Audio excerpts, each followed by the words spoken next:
By the time the reporters turned up at the Emwazi family home in West London, they were long gone. The police had already been round. Reports had emerged that their son was a murderer. Easy to understand why they didn't want to be there.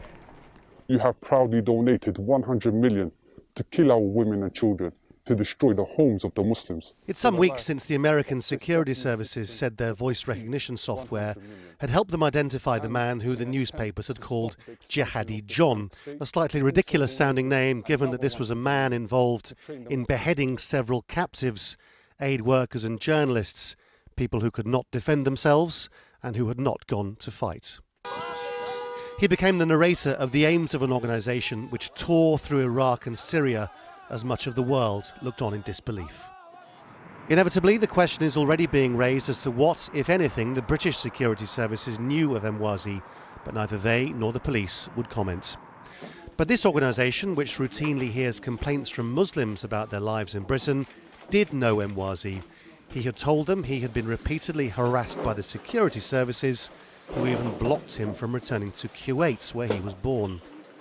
The man who knew Emwazi described him as a beautiful person, enraged at his treatment by the British authorities. This is the problem that we have here, that we have created here in the UK an environment in which the security agencies can act with impunity, can destroy the lives of young people without any recourse to being able to challenge them in an effective way.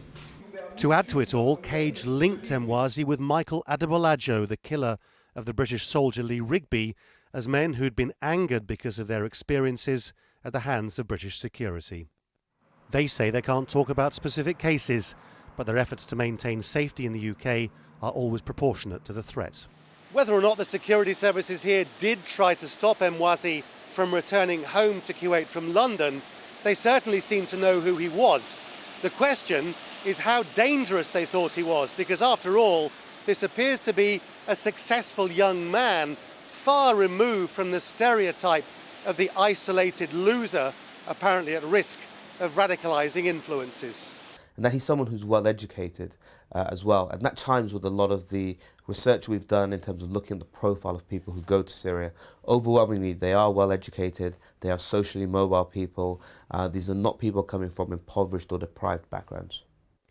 The media has, by and large, made its mind up that this is Mohammed Emwazi, though until he takes the hood off, it won't be known for certain. His parents apparently don't believe it's him, but that's understandable. Laurence Lee, Al Jazeera in London.